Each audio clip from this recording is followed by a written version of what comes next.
I have LTSD, lack of traumatic stress disorder. I am comfortable in chaos. When the environment is chaotic, my brain is calm. When the environment is calm, my brain is chaotic. And how do I calm myself? Simple. I create chaos in the environment to calm myself again. Where does this come from?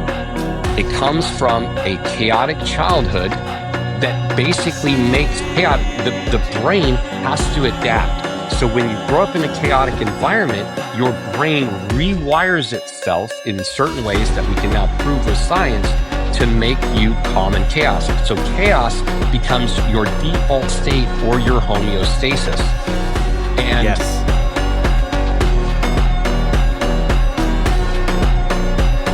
Shit you not, 15 text messages in like 40 seconds or 30 seconds when I was doing this interview. It was like, bing, bing. I was like, fuck. Yeah, it was crazy. Dude, I fucking get it, man. It's the life of doing a podcast. Sounded Yeah, great. well, I'm doing all this PR for the book right now. So it's, I'm doing 5 today and I did 5 yesterday. So it's just it's a lot of stuff. Yeah, man. But yeah, excited to be on this. So, dude, thank you so much for joining me. Todd Gray. Everybody thanks for having me. Absolutely, man. Everybody usually fucks it up and they're like, yeah, he's a former Navy SEAL. And I'm like, that's like insult to injury. It's like it's funny because I've said it so many times and I shit you not, I still get messages like in Instagram where kids are like, hey, I'm going to Buds. Can you help me? And I'm like, fuck, it is what it is, Yes, I can, young man. Yeah. Learn to swim. Dude, you have a remarkable career, Ranger, going to the top of the top, the cream of the crop, and then you get injured, you come out of that, you survive, you make it through it. And on the surface level, we focus on this linear path of like, oh my God, tier 1 operator, now he's a movie star, TV star, everything's freaking great. But I've figured out in this journey of podcasting, talking to our demographic of guys, it is not a linear path of success or happy good times. It's a lot of peaks. It's a lot of valleys. So today, man, I want to dive into your background because it ties into the book. And it right now, more than ever, we're seeing it. We just had another loss of suicide. This life, this chaos that we get tied into, that we romanticize, that we fall in love with, oftentimes when we don't transition properly, when we don't leave the career the right way, when things are left open to interpretation or we didn't fulfill a need, or this idea that we had to do this career this exact same way, it can lead us down a slippery slope. So I want to dive into your journey and of course dive into your book.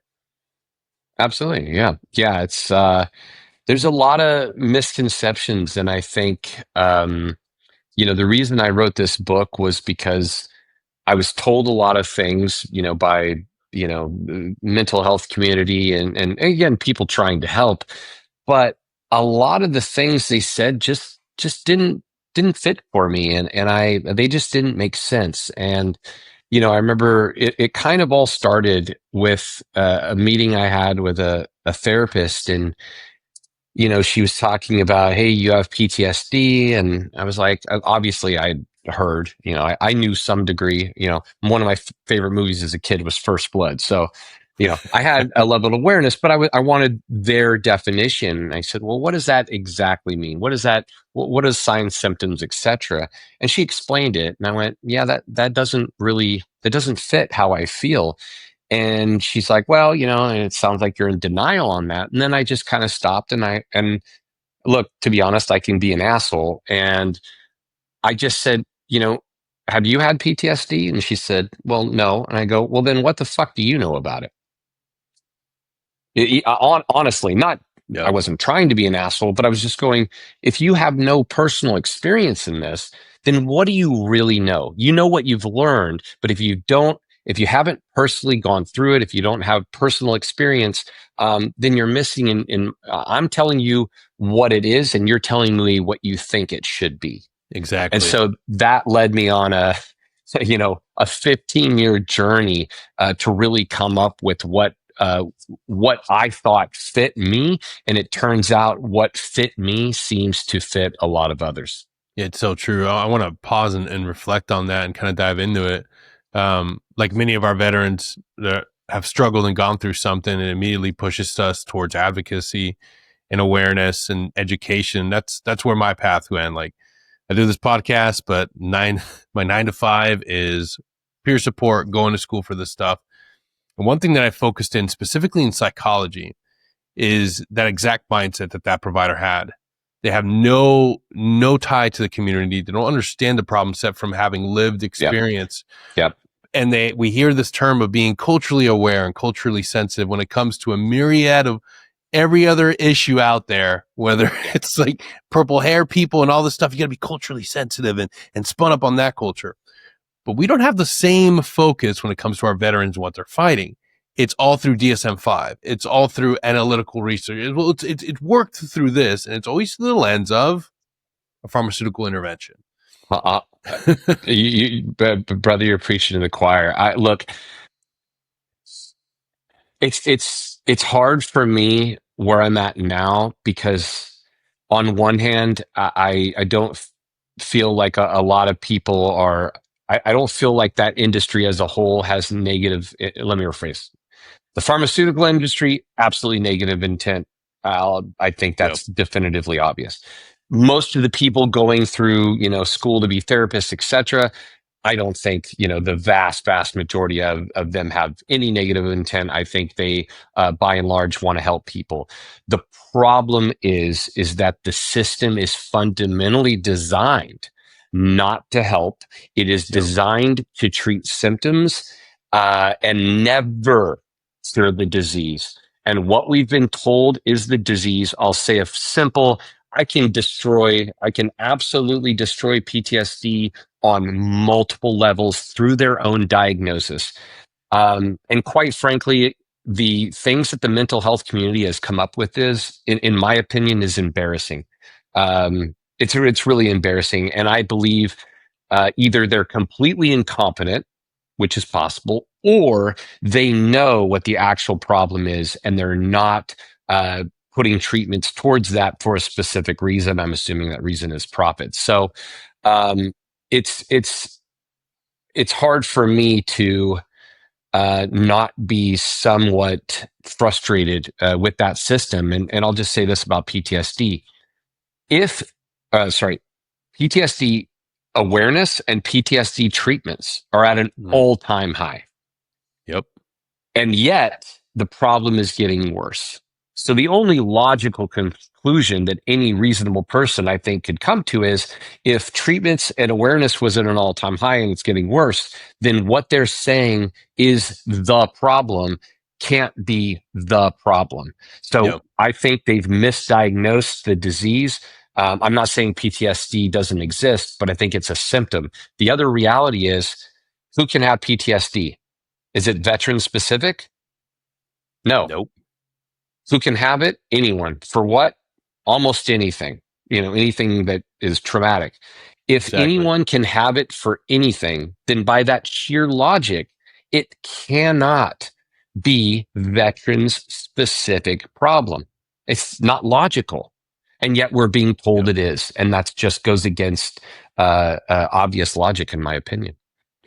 No, it's true. And what we're seeing is not a true diagnosis for a vast majority of our veterans. What we're seeing is a blanket discharge of coming through the QTC pipeline, like, here's your PTSD, ready to move on. Yep. Yep. How many breaching charges did you eat as a ranger, as a tier 1 operator? How many Yeah. AT4s? How many times were you exposed to blast? And when you Yeah. look, and again, this is my favorite thing, I'll throw it up there one more time because I'm not editing this video. Sorry, my editor. If you look at the Venn diagram of PTSD and traumatic brain injury, how many of those symptoms overlap? If we're looking at our veterans from GWAT, we have to understand a vast majority of our guys, even the guys that weren't directly in combat, because we have artillerymen, we have mortarmen that were exposed to so much blast. And then we look at endocrine issues.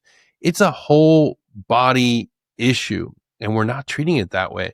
And it's only when individuals such as yourself and myself and everybody else in the fight that's actively talking about it step up to the plate and say, hey, look, it's not about just focusing on PTSD. It's about addressing the entire individual and their lived experience, everything, because come to find out, the guys that go into this line of work come from dark childhoods, come from bad, not always, but for a majority of guys, they come from a really bad upbringing, or they had these experiences that rocked them and were able to give them that post-traumatic arc.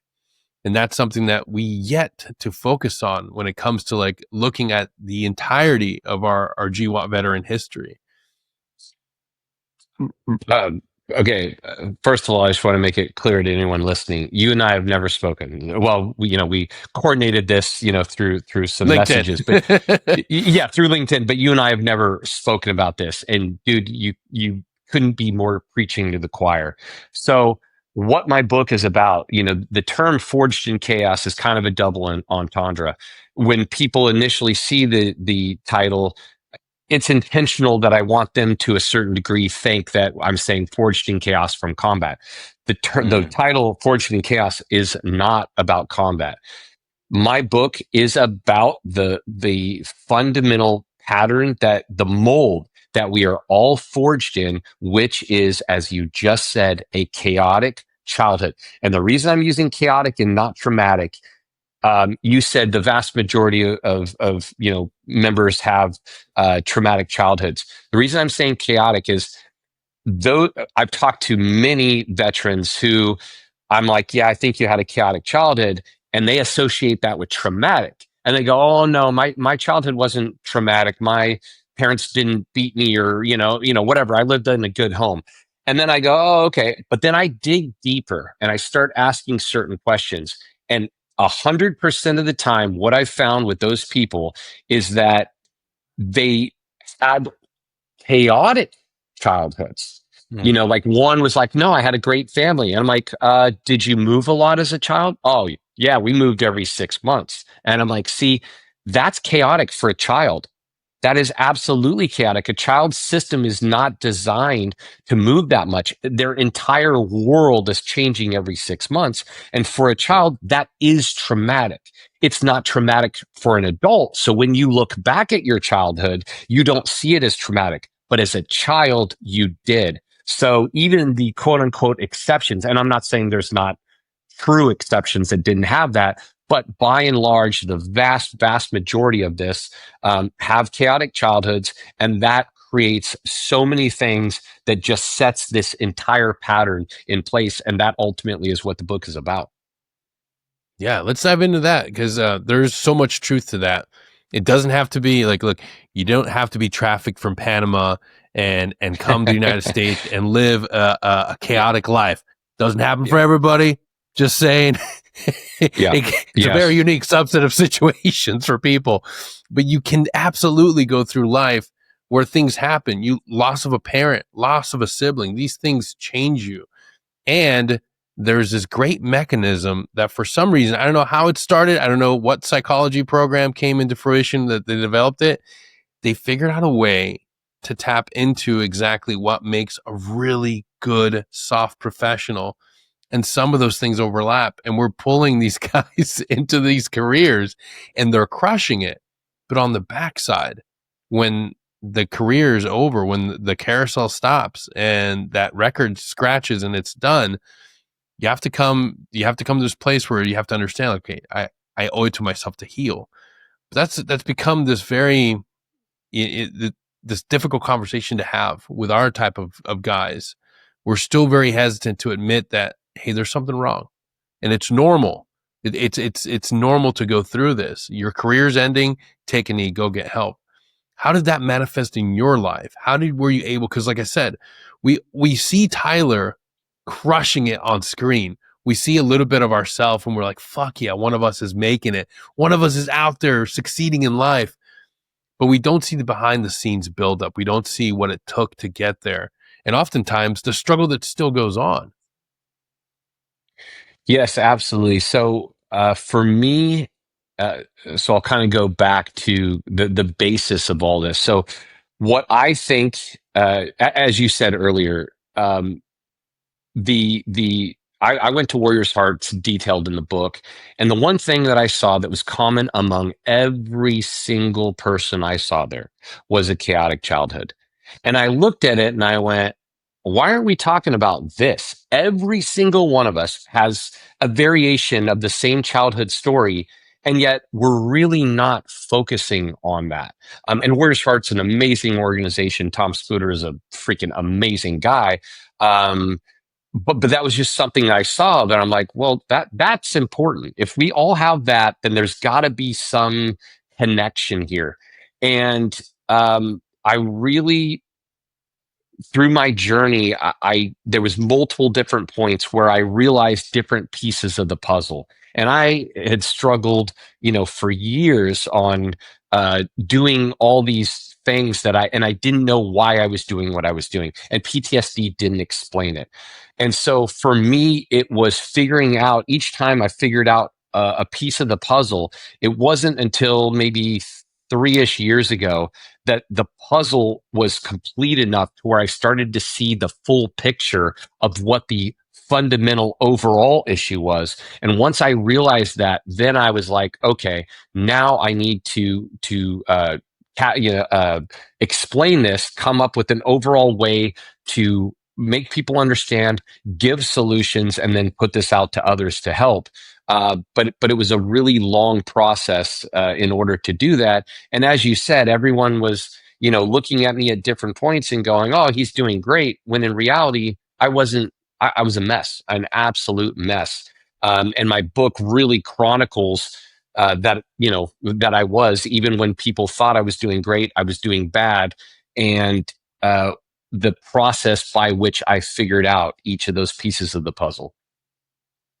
Yeah, it's a difficult life when it's just normal everyday stressors, but I have to imagine it's amplified when you're out in the limelight, out in the forefront. And a lot of us, like I said earlier, we look at our veterans that are out there leading from the front, doing great things, and it's almost like we put people on the pillar and we don't give them the ability to be human. Did you ever find that in your journey as to like, fuck, I can't really take a knee, or can't really, or hold yourself back from trying to go to Warrior's Heart to finally get that healing you deserve?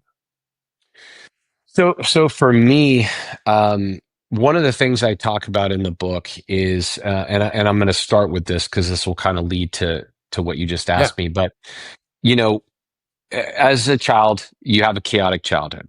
Okay, a child that has a chaotic childhood, children are very aware in certain ways, and a child is aware that that chaotic environment is not a good environment.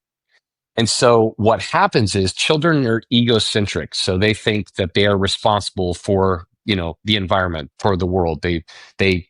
Whatever Hmm. they think it's reflective of them, not the other way around. And so a child sees a chaotic environment and experiences it, and it goes, I am in this bad environment.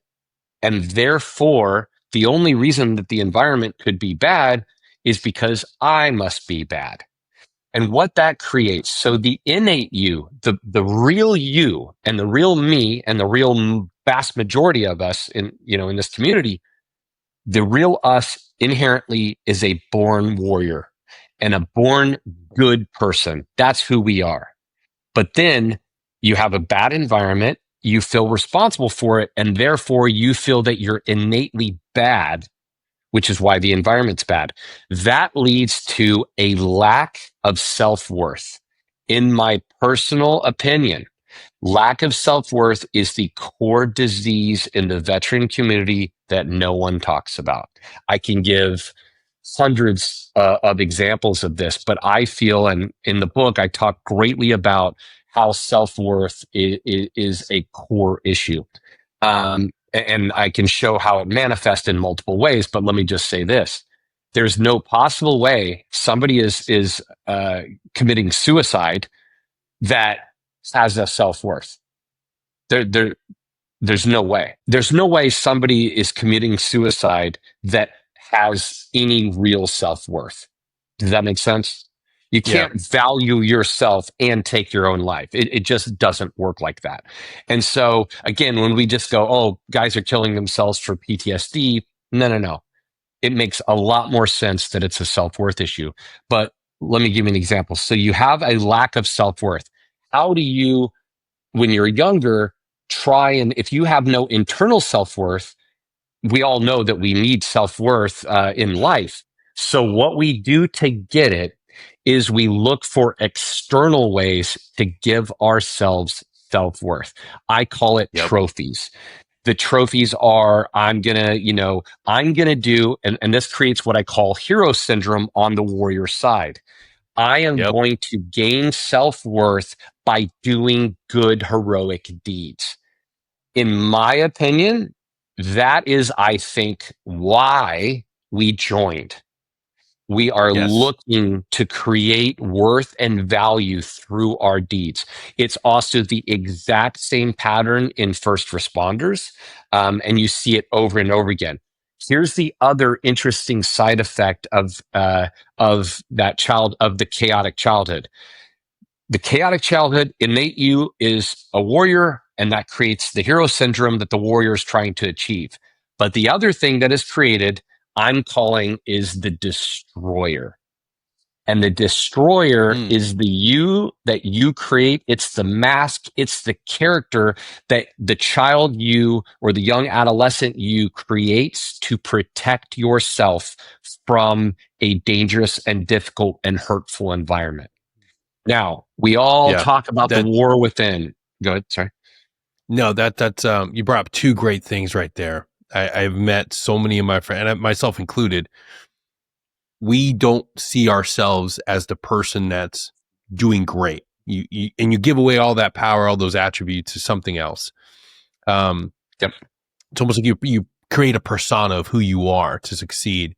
It's never the true version of, and I never saw myself as the guy that earned a green beret, the guy that walked across stage. Never saw that as another version of me. Like, oh no, that's a dude that he shows up, he can get it done. Never attributed and always gave away that power to something else. The things I endured as a child, and that's so true to so many people.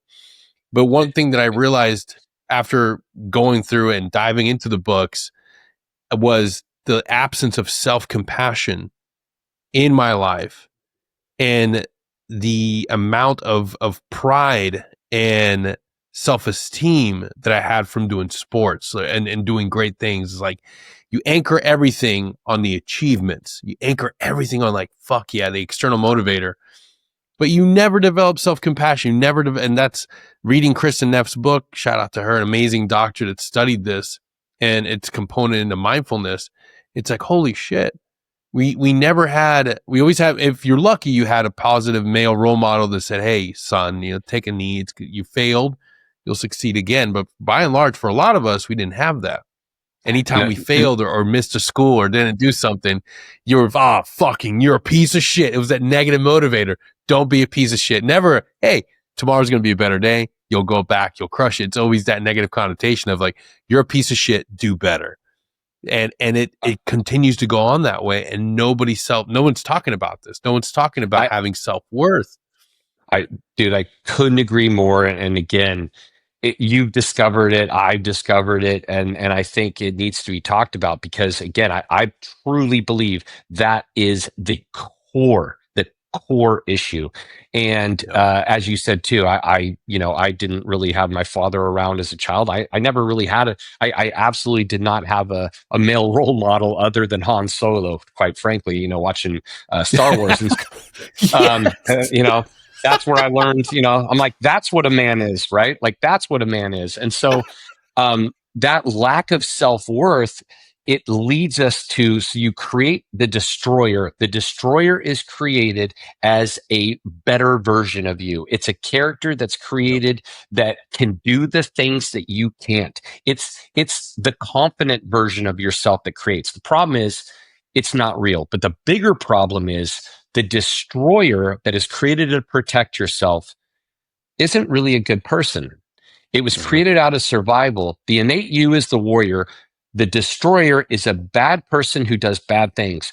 The destroyer manipulates. The destroyer, every bad thing that you're able to justify is that other character doing it. But the reason it did that was because it needed to do that to survive. That creates a huge problem later in life. And by the way, that destroyer that's created works to get Mm-hmm. you through that difficult time. The problem is everyone talks about the war within. And the thing that I realized when I was writing the book is we all talk about it, but what does it mean? And with my background in entertainment, I realized, okay, I need to explain this. And I'm going to make it two different characters because I think that's the best way to just to explain it. So the warrior is innately good. The destroyer is innately bad. I believe that the war within us, the conflict in our minds is between we don't know which one of those two we are. We have all of this evidence that we can point to from the innate real us, the warrior, and go, I'm a good person. And yet we can also point to all the things that the destroyer has done and go, I'm a piece of shit. And so the war within is between two opposing views of ourselves and the absolute confusion on which one we really are. And that over time Absolutely. leads to The guys need to very understand taking off the mask, be able to finally see who they are. And oftentimes you don't get that unless you have a complete breakdown. I mean, that's where I was able to meet myself and finally say, like, okay, you don't have the beret, you don't have the long tab, you don't have this career to fall back on. Who the fuck are you? And it can be shocking, it can be jarring, it can lead you down a it will dark be. spiral, or It will be. or Yeah. you can settle in and say, hey, all right, I'm starting on a clean slate. I'm starting from Right. fucking the very bottom. Who the fuck am I? I get to build it back up. I get to truly identify what's important because at the end of the day, your service is a small footnote, small chapter of your life. It should be the stepping stone, the launching platform to the greatest journey of your life, which is the rest of your life. Whether it's 10 years, 20 years, 15 years, however long you serve, it shouldn't be the entirety of your identity. It's a great aspect of who you are. You're still going to be a warrior. Great. I'm glad you brought that up because that was something I wanted to mention. So the identity piece, so many people, and by the way, I said this about myself for years. When I got out, I lost my identity. So the explosion that I went through, for lack of a better term, it broke my false identity. It Mm. destroyed the character that I had created because I couldn't be that person anymore. And you talked about sports. I didn't realize until years later in hindsight that my identity was based on what I could physically do. It was based on the job. It was based on being in good shape. It was based on all these different things that were temporary. And when people say, oh, when I got out of the military, I lost my identity, I don't think that's true. And the reason I say that is because I don't think that you lost your identity when you got out of the military. I think that you never had one to begin with. Mm. And the reason I'm saying that is because if the job became your identity, then there's no possible way that you had a strong enough identity prior to the job. And the reason you didn't have a strong enough identity was because as a child growing up in chaos, you learned that being your innate, authentic, real self was not okay. Doing that got you hurt, so you had to create an alternate identity, the destroyer, to get you through that. And that's fine. And the destroyer goes to the military and does great things. But then when you get out, the reality is you never really, in my opinion, knew who you were to begin with because you had a childhood that it wasn't safe to be you. And the last thing I'll say about that is the again with the identity piece, as children, the reason you don't have lack of self-worth and identity go hand in hand. You can't be comfortable with who you are if you have no internal self-worth. So again, we go seeking it through a job. And by the way, let's be clear, think of what I just said. When you're in doing the job, you have worth because you're doing that job. You're doing you're doing what the hero part of you wanted to do, and you feel you have value when you're doing that job. You feel like you have identity when you're doing that job. You feel like you have purpose when you're doing that job. Then the reality that I'm pushing now is when you get out, it's not that you necessarily lost it, it's that you took the identity, value, and purpose someone else gave you and it was theirs, and you took it upon your own when in reality, it was never actually yours to begin with. And that's why the fall is so hard, is because we didn't realize, most of us are not realizing that we never really had innate identity, authenticity, value, and purpose to begin with. So true. So friggin' true. And I think that that doesn't get talked about enough. That doesn't get it gets mentioned a little bit, but never framed in the way that you just did. To look back and explore like, hey, your identity isn't forged in this short amount of span. And if you come from a chaotic background, you probably didn't have a chance to settle in and figure out who the hell you are as a kid. 18, 19 years old, then you get thrust in the military, and that becomes your identity. That becomes who you are. You get all this achievement, rewards, and you don't have to be a soft professional to find great success in the military and make that who you are. Anybody can do Absolutely. that in any field. Absolutely. Um, but we Absolutely. have to do the deep work. We have to do the deep work on the backside, and not enough people are talking about that. And it sadly that goes right in with self worth. You take away all the medals, you take away your NCOER, your OER that's always going to be given to you and shown how amazing you are. And how do Dude, you move forward? dude, think about that. I'm glad you brought that up. Think about this. We literally did a job where we literally wore our value on our chest and our sleeves. Yeah. Literally wore it on our chest and sleeves, and to the point where everyone around you could see, there was a level of understanding everyone's value. And then you get out and there is no external value, and then you don't have any internal value. And so it's very, very, very difficult for people to adjust to that. The other thing that I wanted to mention that comes with a chaotic childhood is, and this is probably the most important thing that I've come up with. Well, let me also say this is, we're being told that it's PTSD, right? It's Mm-hmm. PTSD and TBI.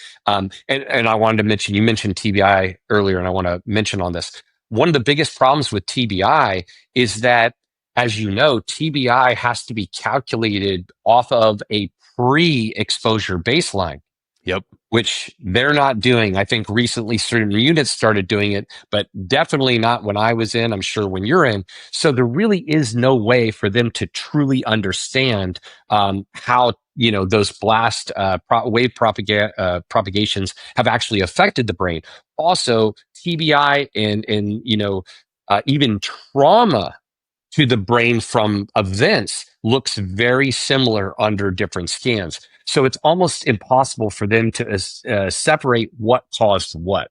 Going back to what I was saying is the uh, the term that I came up with, again, PTSD is what I was being told. PTSD stands, we all know, for post traumatic stress disorder. There's an inherent flaw in that they haven't really realized, and that is PTSD assumes, post traumatic stress disorder assumes, a pre traumatic stress baseline. Mm-hmm. But if you were born in a chaotic environment, you never had a pre traumatic stress baseline. So, in my opinion, we're not even capable of having what they would call traditional PTSD. So, what I learned, and I detail how I came up with this in the book in detail, but I came up with a theory that I believe is accurate. And when I tell people, takes about 30 seconds, and I've never had anyone not say, yes, that's it. That fits me. And I think you'll be the same way. I came up with a term called LTSD. I don't have PTSD. I have LTSD, lack of traumatic stress disorder. I am comfortable in chaos. When the Yep. environment is chaotic, my brain is calm. When the environment is calm, my brain is chaotic. And how do I calm myself? Simple. I create chaos in the environment to calm myself again. Where does this come from? It comes from a chaotic childhood that basically makes chaotic. The brain has to adapt. So when you grow up in a chaotic environment, your brain rewires itself in certain ways that we can now prove with science to make you calm in chaos. So chaos becomes your default state or your homeostasis. And Yes.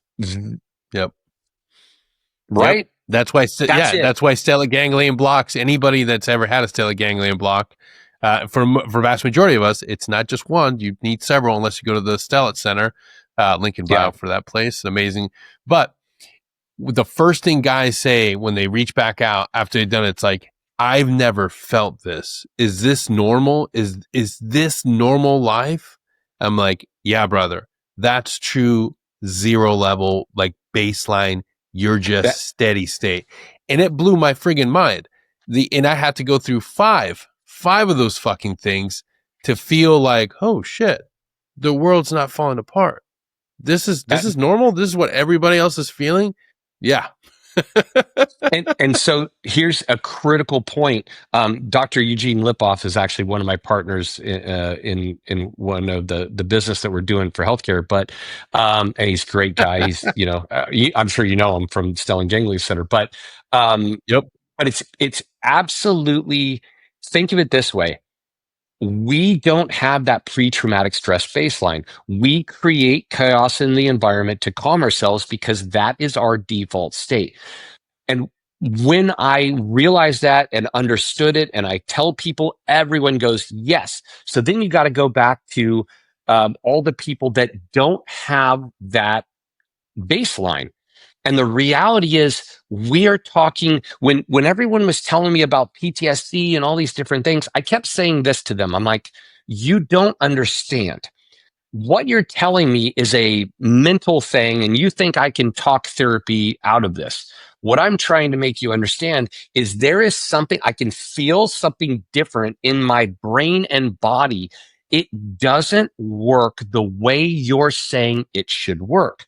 And I felt, quite frankly, I felt crazy after a certain amount of time because they kept telling me things. And I'm like, that's not how I feel. That's not the way my body works. It's not the way my brain works. My brain loves chaos. It loves it. Put me into the worst environment imaginable, and I'll be chill as a cucumber. And that's not me being, I want to be very clear, that's not me being tough or fearless. It's just the way my brain considers normal. Absolutely. And the other critical point that I want to say about the chaotic childhood is it also leads to us completely shutting off any and all emotion, Hmm. because feeling emotion as children, when we were children, was not conducive. It wasn't a good thing, and so we shut it off. And while you're doing the job, that's awesome. It actually is a superpower. It helps. Can't really do that job if you feel a certain level of emotion.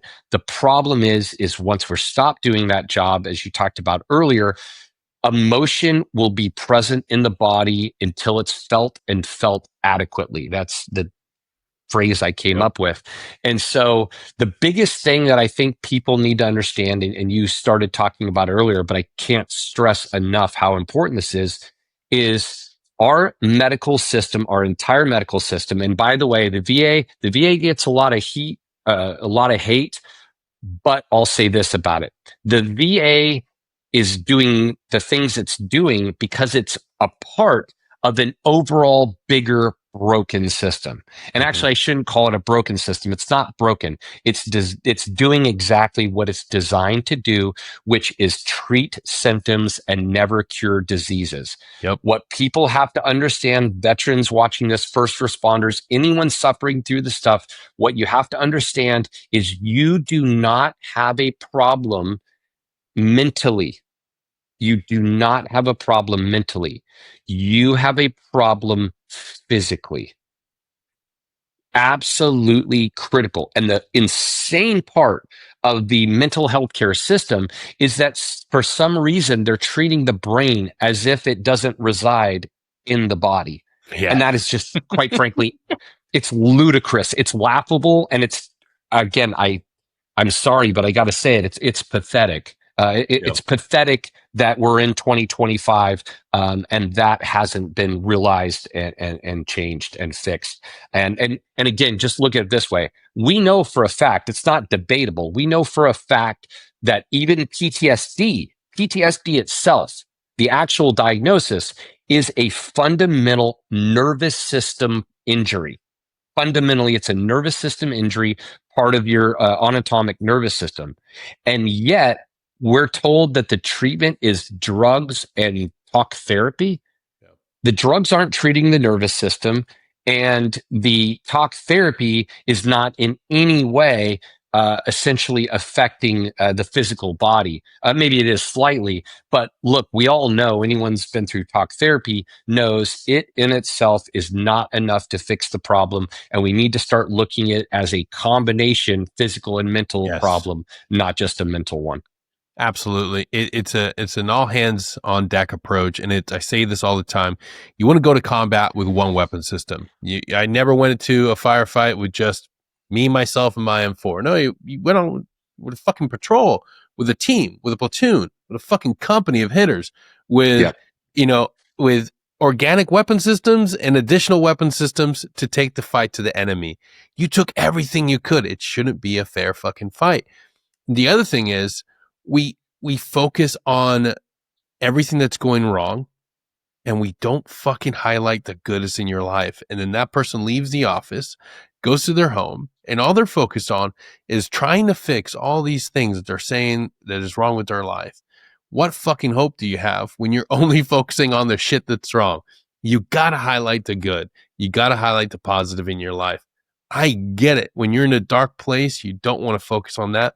But I am telling you, one of the first things you should do every single fucking day is look at your life and be grateful. Gratitude list. That saved more lives than you will ever imagine. It's not easy. Trust me, it's hard at first, but you have something to be grateful for. You have something in your life that's good. If you can only focus on three things, focus on those three things and it will expand into 5, into 10. I'm telling you, it's like an OER or NCOER. It was never just a bunch of fucking shit that you fucked up, right? There's always things that were good. There's always things that you can improve on. Focus on that, man. Not enough people are talking about that. Do whatever you're doing right now. I'm never going to tell you to stop going to therapy, stop doing something. But if you're not highlighting the wins you have in your life, you need to. Because trust me, if you just focus on the failures, brother, you're never going to get out of it. There's good. There's good in your life. You just got to start focusing on it.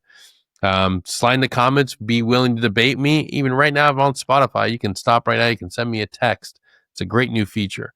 But I am telling you, and I'm sure you can echo the same thing, Tyler. There's good in your life. Focus on the good. It's hard some days, but you got to start focusing on the positive. Um, Just focusing on the positive. Trying to at least oh, focus on the positive. yes, absolutely. So a major point of that is, it goes back to focusing on the positive. That lack of self-worth leads to negative self-talk, but it also leads to, and I should have said this earlier with the warrior and the destroyer, there's a very critical point, and that is, why do we do so many self-destructive things? Why do we, when everything is going good, why do we destroy it? Two reasons. One, creating chaos. When the environment is good, you need to create chaos in order to calm yourself, because there's a fear that started in childhood that when things are good, the other shoe is going to drop and things are going to go bad. So it's less scary to just create the chaos and be back into it rather than living in that fear of it happening. The other part of it is the from childhood of that chaos, and you talked about the stellate ganglion, your nervous system is, and your brain therefore are in survival mode over and over and over again. And so it's very difficult if people are having problems trying to be positive. because I was at certain times, it was because my nervous system was in such hyperdrive. It was in fight or flight mode every second. And it was almost impossible for me to get out of that mode. And that's also when, try and do what you can by being more positive, be aware of how much you're negative, not just to yourself, but your perception of the world. But if you're really, really, really struggling with that and you can't seem to take control, it's not your fault. It's your body. It's your nervous system. There's a physical problem, and you need to seek some kind of physical treatment for that. But if you're having trouble getting into that, or really having trouble changing your mind state, I highly recommend the Stellan ganglion block. It's amazing, and it really is a physical reset for your nervous system. The last thing I wanted to say on that is, you know, all these things about PTSD and there's a lot of talk on it's being promoted now as if it's the one issue we have, and Exactly. and I personally think that is doing irreparable harm because it's not one thing. If you look at all the things you and I have talked about on this podcast, that and I'm just going to throw out a number, but I want to make clear to people you don't have one problem. You have 10 problems. And the one problem that they're telling you that you have, and that's the problem, needs what? A forever diagnosis, drugs, and forever talk therapy. And the reality is, you have 10 problems that you can be aware of that are actionable, and you can take steps to actually fix them. And for me, what helped me more than anything, quite frankly, was simply the awareness of why I was feeling what I was feeling, um, why I was feeling what I was feeling, understanding that it was both physical and mental, that I wasn't crazy, that there was a physical change in my body that wasn't like normal people, for lack of a better term. And then once I understood the why, once I understood the mechanism of creating chaos, it gave me some level of agency of choice to where when I was about to do something self destructive and create chaos, I suddenly went, oh man, I know what I'm doing. I know why I'm doing this. And it gave me the ability to step back and go, do I want to do that? No, I don't want to do that. And the last point I want to make is, why do we do self destructive things? Are things going good and we destroy it? A major reason is, consciously, you're the warrior, you're a good person. Hmm. But subconsciously, the destroyer is there, and the destroyer feels that it is a bad person and doesn't deserve shit, doesn't deserve anything good. So the reason you're destroying good things in your life is because there are few things that will cause a brain more stress than it realizing that its entire paradigm, or the way it looks at the world, is fundamentally incorrect. And I'm going to tell you right now, if anything that we have said has resonated with you, it's it's a fact. Your childhood perception of who you are and the way the world operates is wrong, but it came through the eyes of a child, not the eyes of a mature adult. So what you got to realize is that you are the warrior. You are not the destroyer. You do deserve good things, and you have to every day accept that you deserve good things, work towards them. And one of the ways to do that helped me was not only realizing it, but doing good things for myself. Treating myself well led me to value myself internally. And you cannot associate any of your value with anything external.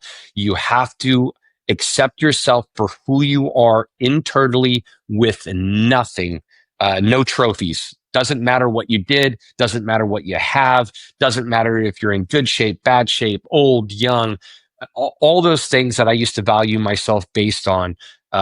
You really have to find your worth internally, based on just who you innately are. And the key to doing that, in my opinion, that I'll end with is, be you. Whoever the authentic version of you are, the way to be happy is to be the unfiltered, unapologetic, intrinsic version of yourself. You will never be happy trying to be another character. It won't work, and you cannot value yourself for who you are not. And that's worked for me dramatically. Man, Tyler, so many friggin' moments in this podcast are amazing, but that right there, just to summarize that with the final thing is no trophies, man. So many of us get out of this life and we just try to continue that idea of like the next thing, this scholarship, this fellowship, this will give me worth. Fuck that.